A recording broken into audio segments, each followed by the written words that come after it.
إن المتقين في ظلال وعيون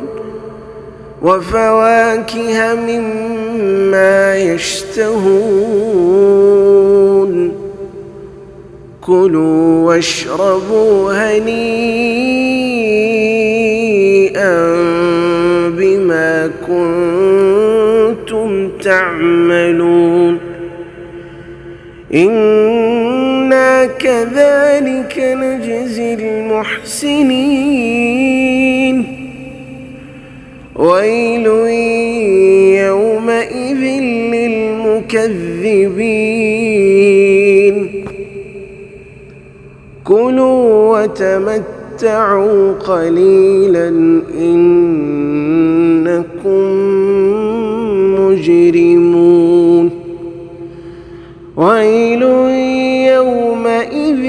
للمكذبين وإذا قيل لهم اركعوا لا يركعون ويل يومئذ للمكذبين فبأي حديث بعده